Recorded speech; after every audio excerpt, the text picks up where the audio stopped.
만물의 근원이시고 시작이시며 마침이 되시는, 그리하여 영원한 하나님의 나라를 홀로 이루어 가시는 아버지 하나님, 그 사랑하는 아들이 다스리시는 나라로 우리를 불러주심에 아무런 자격도 있을 수 없는 오직 하나님의 긍휼과 인자하심과 사랑으로, 그 사랑의 나라로, 아들의 나라로 우리를 불러주심에 감사드립니다.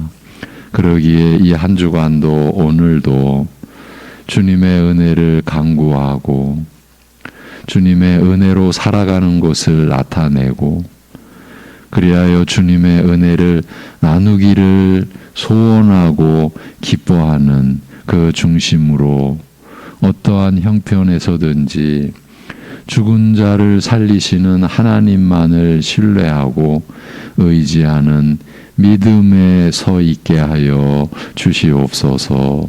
예수님의 이름으로 기도합니다. 아멘. 고린도전서 1장 29절에서 31절 보시겠습니다.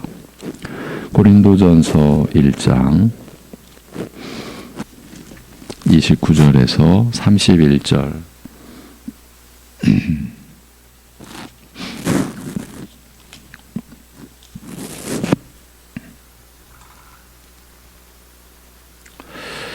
고린도전서 1장 29절에서 31절 같이 보십니다. 다 같이.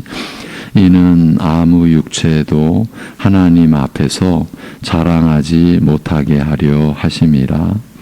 너희는 하나님으로부터 나서 그리스도 예수 안에 있고, 예수는 하나님으로부터 나와서 우리에게 지혜와 의로움과 거룩함과 구원함이 되셨으니, 기록된 바 자랑하는 자는 주 안에서 자랑하라 함과 같게 하려 함이라. 아멘. 네. 지난주 이 시간에는 이 본문과는 이제 직접적으로는 아무 상관없는 내용까지도 나눴었는데, 어떻게 그런 내용까지 살피게 되었는지 대략적으로 돌아보고, 교회 안에서 계급의식이 갖는 치명적 위험성을 한 번 더 짚어드리면서 오늘은 마무리하도록 하겠습니다. 이번 주는 제가 교단 총회를 다녀와야 해서 이제 본문에 대한 새로운 접근은 다음 주에 나누도록 하겠습니다. 고린도전서 2장을 보기 시작했는데 왜 오늘 본문인 고린도전서 1장 30절 말씀을 다시 보게 되었습니까? 그 연유는 이렇습니다. 고린도전서 2장 2절에 기록되어 있는 사도의 고백적 진술이, 나는 그리스도와 그가 십자가에 못 박히신 것만 알기로 했다, 그 외에는 아무것도 알지 아니하기로 했다, 작정했다는 그 고백적 진술이 십자가의 복음을 듣고 주 예수 그리스도를 영접한 모든 신자들의 신앙 고백이어야 한다는 점을 확인해 드리는 그 과정에서, 그런데 사실은 사도의 고백이 모든 신자들의 신앙 고백이어야 한다는 이 점을 바울 사도가 그 본문 고린도전서 2장 2절 앞에서 이미 암시해 놓았다, 아니 진술해 놓았다고 말씀을 드렸고, 그로 인하여 바로 그 구절인 1장 30절, 오늘 우리가 본문으로 삼은 말씀을 다시 보게 된 것입니다. 수개월 동안 보았던 내용을 다시 돌아온 겁니다. 그러면 어떻게 이 1장 30절 말씀을 모든 신자들의 신앙 고백이다, 곧 우리 모두의 신앙 고백이어야 한다는 뜻으로 볼 수 있을까요? 물론 내용 그 자체에서 우리가 그 의미를 찾아야 하는데, 이제 맥락에서도, 이 구절이 위치한 맥락에서도, 그러니까 앞에서 설명드린 내용을 염두에 두고서 앞에 29절부터 뒤에 31절까지를 오늘 우리가 읽은 본문을 연결해서 보면 충분히 그런 의미를, 그러니까 이것이 우리의 신앙 고백이어야 한다는 그런 의미를 담고 있는 말씀이라는 것을 알 수 있다고 했습니다. 29절에서는 그 앞부터 이어져 온 내용을 받아서 그 누구도 하나님 앞에서 자랑하지 못하게 하려 하신다고 하고서 31절에서는 자랑하는 자는 주 안에서 자랑하라. 예. 이렇게 하시니 하나님께서 그 누구도 자랑하지 못하게 하려 하신 뜻은 다름이 아니라 오직 주 안에서 자랑하게 하려 하신 것이라고 할 수 있는데, 이렇게 보자면 그리스도에 관해 기록이 되어 있는 이 30절의 내용만이 주 안에서 우리 신자들이 자랑할 내용이 된다는 뜻이 되는 것입니다. 그리고 지금 30절에 기록되어 있는 그리스도에 관한 말씀이 주 안에서 신자가 자랑할 내용이라고 했을 때, 그렇다면 이 자랑하는 이 내용은 이것저것 여러 가지 자랑할 것들 중에서 특별한 것, 곧 아주 특별한 자랑거리를 가리키는 것이 아니라, 절대 그런 뜻이 아니라 비교 대상 자체가 아예 없다는 뜻이라고 했습니다. 그러니까 주 안에서는 오직 이것만 자랑할 수 있다. 비교할 대상이 절대 있을 수 없다. 오직 이것뿐이라는 것입니다. 그러니까 비교하게 되면 이것만 자랑해야 될 이것만의 가치가 훼손된다, 가려진다, 흐려진다, 그런 말이 되겠죠. 그렇다면 우리 믿는 자들이 주 안에서 자랑할 내용은 이것이라, 오직 이것뿐이라고 하는 것이라면 바로 그것이 곧 신자된 우리의 신앙 고백이 되는 것, 신앙 고백이 되어야 하는 것 아니겠습니까?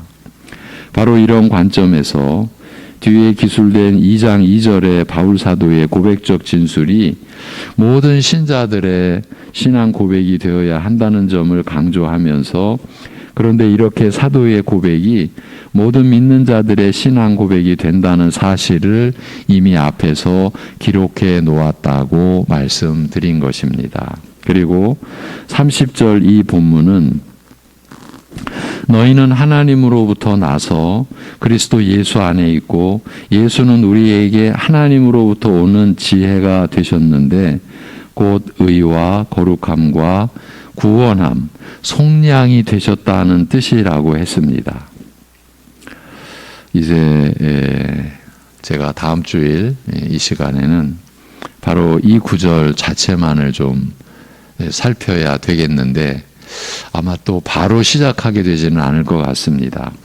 어쨌든 이 요점을 짚어드리면 예수님이 우리를 구원하시는 하나님으로부터 오는 지혜가 되셨는데, 예수님이 우리를 구원하시는 하나님으로부터 오는 지혜, 그리고 곧 능력이 되셨는데 곧 의와 거룩함과 속량함이 되셨다는 뜻이라는 말입니다. 이것이야말로 복음, 곧 그리스도의 십자가의 말씀인 것입니다. 앞에서 사도 바울이 우리는 십자가에 못 박힌 그리스도를 전하는데, 교회의 단 하나의 복음이죠. 십자가에 못 박힌 그리스도를 전하는데 이 십자가의 말씀이 유대인에게는 거리끼는 것이요 이방인에게는 미련한 것이지만 오직 부르심을 받은 자들에게는 유대인이나 헬라인이나 그리스도는 하나님의 능력이요 하나님의 지혜니라고 기록해 놓은 말씀을 여기 30절에서는 더 구체적으로 그 뜻을 밝혀 놓은 것이라고 말씀을 드렸습니다. 그러니까 어떤 의미에서 어떤 내용에서 그리스도께서 우리를 구원하시는 하나님의 능력이요 하나님의 지혜가 되셨느냐 하면 예수님이 우리 믿는 자들에게 의와 거룩함과 속량함이 되셨다는 그 의미와 그 내용으로 하나님의 능력이요 하나님의 지혜가 되신다는 말입니다. 이 얼마나 놀라운 말씀입니까? 우리를 살리신, 우리를 영원히 살리신 말씀 아닙니까? 그리스도 예수 안에 있는 우리에게 예수님은 우리를 구원하시는 하나님의 지혜와 능력이 되셨는데 곧 우리에게 의와 거룩과 속량이 되셨다고 하시니까요. 이제 이렇게 되면 이제 우리식으로 말해서 이건 다 끝난 것이다. 믿는 자들에게 필요한 모든 것이 그리스도 안에서 다 이루어졌다. 곧 다 끝난 것이 아닌가. 이렇게 우리식으로 볼 수 있지 않는가. 이렇게 말씀을 드렸죠. 그리고 하나님께서는 우리로 하여금 우리 안에 이미 이루어진 이 진리의 사실을 믿도록 하시기 위해서 성령님을 보내주신 것이라고도 말씀을 드렸습니다. 그리고 신비롭기 짝이 없는 일이지만 이런 말씀의 내용이 믿어지는 신자들에게서 그러니까 이런 말씀과 표현은 다르지만 그리스도 예수 안에 있는 자에게는 결코 정죄함이 없나니 이런 말씀이 믿어지는 신자들에게서 의롭고 거룩한 삶이 이루어지고 오직 하나님을 섬기는 자유로운 삶을 누리게 된다는 사실까지도 전해드렸습니다. 그런데 지난 이틀 동안 여기서 비롯된 이러한 내용의 말씀으로부터 비롯된 현실의 문제를 다루게 되었던 것입니다. 우리가 겪어왔던 문제고 지금도 우리 안에 일어나고 있고 앞으로도 그럴 문제입니다. 어떤 문제였습니까? 우리의 현실에서 통상적으로 보면 1장 30절 말씀과 같은 내용을 바탕으로 해서 그리스도 안에서 다 이루어졌다, 다 끝났으니까, 예수님이 우리의 처음과 끝이 되시니까 라고들 말할 때에 오히려 신자로서의 삶이 안일과 방종으로 치우칠 수 있다고 그렇게 생각들을 한다, 그렇게 말들을 한다. 그리고 실제로 또 그런 모습이 드러난다는 겁니다. 이런 측면에서 장로교회가 비판받아온 것도 사실입니다. 이런 식으로 말입니다. 하나님의 주권이나 예정과 선택 등의 교리를 강조하는 장로교회는 교인들의 나태함과 방종함을 조장하지 않을 수 없었다는 것이에요. 교회가 오히려 신자의 삶을 어지럽게, 안일하게, 방종하게 만들 정도로 그렇게 역할을 하지 않을 수 없었다. 이 사실 기가 막힌 내용이죠. 근데 이게 현실입니다. 그래서 비판하는 견해에 어떻게 하겠다는 것보다 우선은 우리의 입장을 분명히 해야 한다는 관점에서 몇 가지 생각을 나누고자 한 것입니다. 그 우선되는 것은 하나님의 말씀에 대한 신뢰, 말씀에 대한 신뢰입니다. 그리고 믿음을 갖는 것, 그것을 근거로 해서 거기서부터 신자로서의 본래의 삶이 이루어진다. 하나님의 뜻대로 신자가 살 수 있게 된다. 그렇게 이루어지게 되어 있다는 이 점을 분명히 하고 가자. 우리의 입장을 분명히 하자. 이렇게 말씀을 드렸습니다. 기록된 말씀 안에서 주어지는 진리와 은혜의 바탕 없이는, 그러니까 깨달은 그 진리와 그 진리 안에서 받은 하나님의 은혜, 그것 없이는 하나님께서 의롭게 여겨주시는 신자의 구별된 삶, 곧 거룩한 삶, 그리스도를 닮아가는 삶을 기대하기는 어렵기 때문입니다. 이와 같이 신자가 받은 믿음과 그 믿음으로 이루어지는 삶은 오직 하나님의 말씀을 받고 그 말씀이 믿어질 때에 이루어집니다. 그래야 믿음으로 살 수가 있죠. 그런데 이 신앙생활의 기본이, 이건 가장 기초인데 아직도 그런데 우리에게는 어려운 일처럼 여겨진다라는 것이 우리의 현실적 문제인 것입니다. 이렇게 말하면요, 신자들이 믿음으로 사는 일에 너무나 연약하다, 그러니까 말씀으로 사는 일에 너무나 여전히 연약하다. 지금 제가 그 점을 짚어드리는 거죠. 지난 시간 우리가 나눈 대로. 그래서 구원받은 신자라면 하나님 말씀으로 살게 되는데 그 말씀을 대하는 자체를 생소하게 여기거나 어렵게 여기는 현실을 짚어드려야 했습니다. 그리고 이렇게 된 요인을, 그러니까 왜 이렇게 신앙과 그 삶의 기본이라 할 수 있는 하나님의 말씀에 대한 이 태도와 자세에서 우리가 이렇게 여전히 부실한지, 왜 그런지, 아니 부실한 정도가 아니라 왜 잘못되어 있는지를 돌아보면서, 우리 자신을 돌아보면서 결정적이라 할 수 있는 한 가지 요인을 제시했습니다. 그것은 기본적으로 하나님의 말씀으로 기록된 성경, 이 성경 말씀에 대한 교회의 입장과 그로 인한 신자의 태도에서 비롯된 것이 아닌가 하는 점입니다. 구체적으로 오직 성경이라는 장로교회의 근본 입장을 상실했다, 잃어버렸다라고 한 것이에요. 그래서 종교개혁의 역사를 개괄적으로 말씀을 드렸는데, 장로교회가 500여 년 전 하나님의 섭리 속에서 세워지게 될 때에 첫째로 내건 목표가 바로 오직 성경이었다고, 하나님께서 허락하신 이 종교개혁의 역사는 오직 성경에 이어서 오직 그리스도, 오직 은혜, 오직 믿음, 그리고 오직 하나님께 영광이라는 목표를 세워서 교회의 갱신과 회복을 이루게 되었던 것이라고 했습니다. 이 사실을 반대편에서 바라본다면 그 이전 1000년 이상에 걸쳐 교회가, 구교가 타락해온 원인과 내용이 이 5가지 내용과 직결된 것이었다는 점도 짚었습니다. 그리고 그 첫째가 오직 성경이라는 것은 모든 교회의 타락과 실패가 하나님의 말씀으로 기록되어 교회에 주어진 이 성경에 대한 자세와 입장에서 비롯되었다는 뜻이라고 했습니다. 교회가 성경을 부정할 리가 있겠습니까?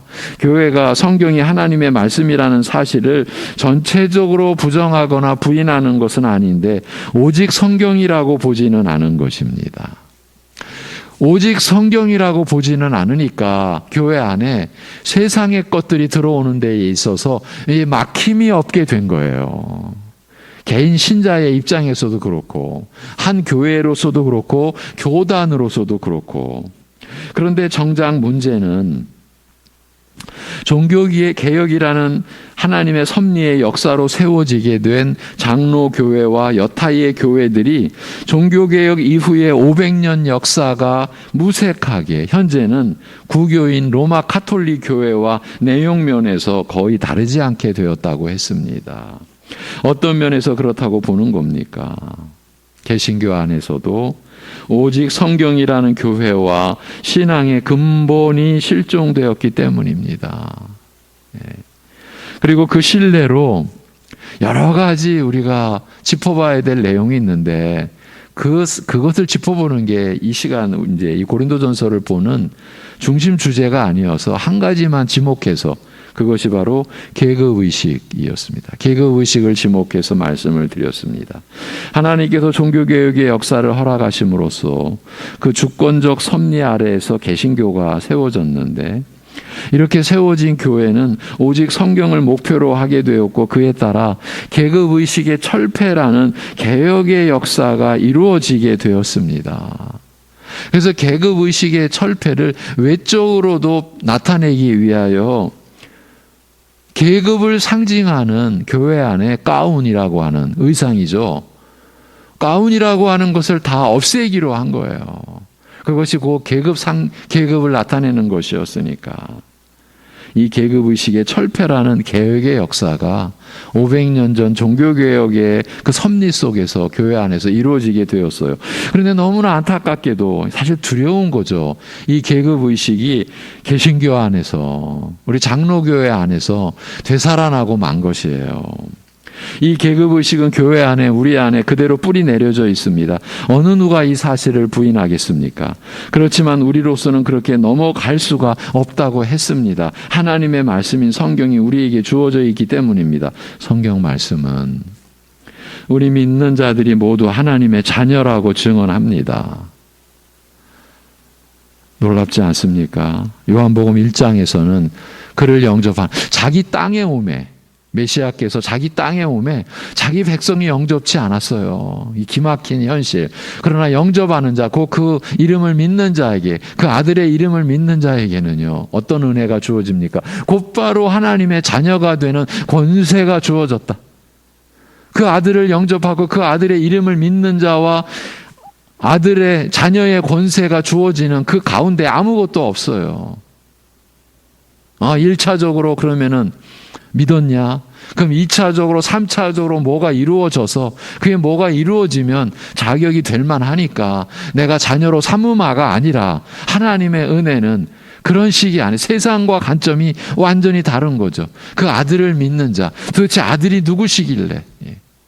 독생자 하나님의 아들을 우리의 죄를 위해 이 세상에 내어 보내주신 것 아닙니까? 우리를 구원하시기 위해. 그래서 그 아들을 영접하는 자, 믿는 자는요, 하나님의 자녀가 되는 권세가 그대로 주어진 거예요.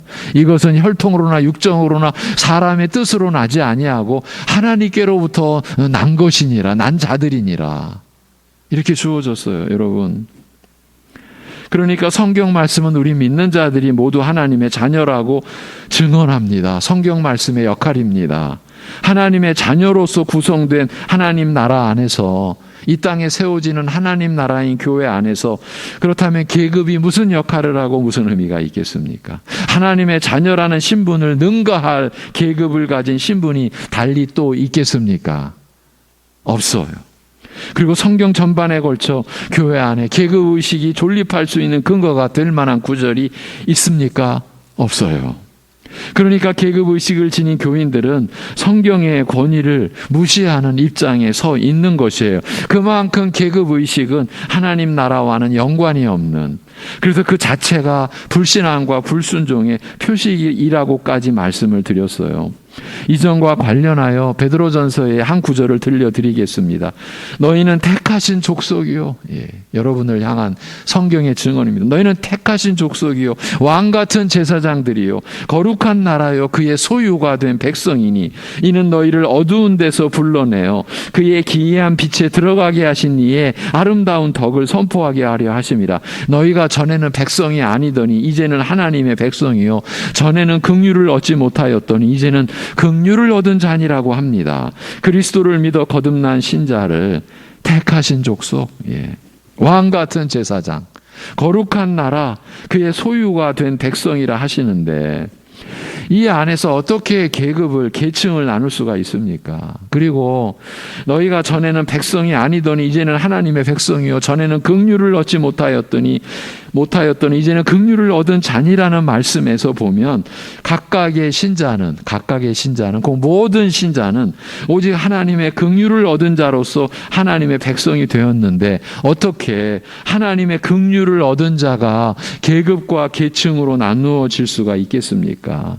하나님의 긍휼이 이 땅에서처럼 무슨 급수가 있겠습니까? 그래서 하나님의 긍휼이긴 한데 급수가 다른 긍휼을 입었으니 계급이 성립되고 계층이 나뉠 수 있는 겁니까? 없습니다. 하나님의 긍휼을 우리가 어떻게 나눕니까? 모든 신자가, 저도 신자죠. 모든 신자가 하나님의 긍휼을 얻은 자로 하나님의 백성이 되고 그 아들의 이름을 믿고 하나님의 자녀가 되는 권세까지 입었는데, 여러분, 그런데 어떻게 이 하나님의 긍휼로, 오직 하나님의 은혜로, 그것도 아들을 죽이시는 그 사랑으로 우리가 하나님 나라의 권속, 하나님의 자녀되는 왕 같은 제사장이라는 그러한 직분도 받았는데 우리가 공이 다 같이 어떻게 나뉘어질 수가 있습니까? 그런 일은 있을 수 없습니다. 생각해 보십시오.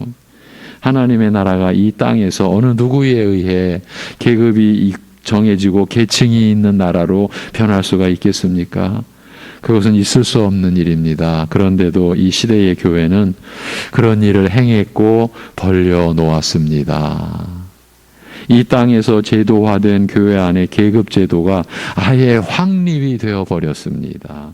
그러면 하나님과 하나님의 뜻이 변한 것입니까? 하나님의 말씀이 변한 것입니까? 그럴 리가 있겠습니까? 이렇게 보면 우리는 지금 참으로 무서운 일을 벌려놓고 있는 겁니다. 이 세상의 기후가 무서운 게 아니라 이 지금 땅이 지금 돌변하고 하늘의 기후가 돌변하는 이 세상이 무서운 게 아니라 사실 우리가 정신 차려서 보면요, 교회가 무섭게 된 겁니다. 무서운 일을 벌려놨으니까요. 어떻게 해야 됩니까? 이대로 가도 되는 겁니까? 오직 성경이라는 교회의 근본 토대가 무너졌을 때 일어나는 한 가지 사안만을 놓고 보아도 이렇게 두려운 상황이 펼쳐졌습니다. 그렇다면 교회 전체로 볼 때 우리가 지금 어떤 영적 상태에 놓여 있는 것이겠습니까? 우리는 사안 하나만 가지고도 이렇게 참 두렵고 떨릴 수밖에 없는데 전체적으로 보면은요, 이것이 지금 이 시대의 교회, 우리나라만의 지금 상황이 아닙니다. 그래서 선교사님들이 모인 자리에 가면요, 전 세계 교회가 지금 쇠락해 가고 있다, 퇴락하고 있다, 이러한 얘기가 안타깝지만 서슴없이 나오는, 왜냐하면 그 온 세계 각지에서 교회가 얼마나 약해지고 부실해지고, 과연 이것이 교회인가? 이 하나님의 교회인가? 예수 그리스도를 믿는 교회인가? 그리스도의 십자가, 그가 십자가에 못 박히셔서 이루신 그 은혜로 세워진 교회인가? 이렇게 의문이 들지 않을 수 없는 그러한 상황에 교회가 놓여있는 이 처지, 한마디로 말씀이, 하나님의 우리를 살리신 생명의 말씀이 뒤죽박죽이 된 거예요. 이게 과연 진리의 말씀인지, 이것도 옳고 저것도 옳고, 우상의 것들도 가져오고 이단의 것들도 가져오고, 지금 세계 교회가 이런 상황에 놓여 있어요. 그렇다면 우리의 영적 상태는 어떻게 된 것일까요? 여러분, 이렇게 본다면요, 지금 우리가 생존해 있는 이 자체가, 지금 우리가 예배를 드리고 있는 것이 전적으로 하나님의 오래 참으심으로 인한 것이요, 긍휼이 무한하신 하나님의 인자하심으로 인한 것 아니겠습니까? 우리의 이 형편을 알면 알수록 말씀에서 비춰진 우리의 이 연약함, 이 악함, 이 부실함, 하나님의 말씀의 권위까지도 손대버린, 어쩌면 창세기 11장에 그 바벨이라는 나라를 온 언어가 하나였던 그 시대의 인류가, 헤아릴 수 없는 인류가 하나가 되어서 바벨이라는 성을 세우고 바벨이라는 대를 세워서 하나님과 대등하자, 하나님과 맞하자, 이렇게 나왔던 그 시대가 마치 재현되는 것 같은, 그것도 교회 안에서, 교회 안에서 사람들이 정한 것이 하나님의 말씀의 권위와 동등한 것처럼, 그렇게 하면서도 무슨 일을 벌이고 있는지 모르고, 얼마나 두려운 일을 벌이고 있는지 우리 스스로 모르는 상태로, 한 가지 사안만 우리가 논했는데 여전히 계급의식에 교회 안에서 누군 높고 누군 낮고, 이런 차별, 이것이 얼마나 무서운, 예수 그리스도의 그 십자가의 은혜를 가리고, 아니 그 은혜를 무시하고, 아니 그 은혜를 짓밟고 있는 것을 우리는 모르고, 그냥 교회라고, 그냥 신자라고 있는 것은 아닌가. 우리가 이러한 생각이 말씀으로 깨달아진다면 지금 우리가 살고 있는 이 자체가 온전한 하나님의 인자하심과 긍휼로 인한, 오래 참으심으로 인한, 그래서 우리가 이렇게 생존하고 감히 하나님 앞에 나와서 예배도 드릴 수 있는 것. 그런데도 불구하고 또 우리 안에는 마치 우리만 잘나서, 우리만 그래도 온전해서, 또 나만 그래도 좀 괜찮아서 하나님 앞에 이렇게 나설 수 있고 예배할 수 있는 것처럼 여기는 그런 면도 또 우리 안에 있다라는 것. 이게 갈수록 태산이죠. 이런 우리를 주님 앞에 내려놓고 우리에게도 내게도 은혜를 내려 주시옵소서. 오늘 우리 찬송드렸던 그 9절의 고백처럼 362장이었습니까? 내게도 우리에게도 은혜를 내려 주시옵소서.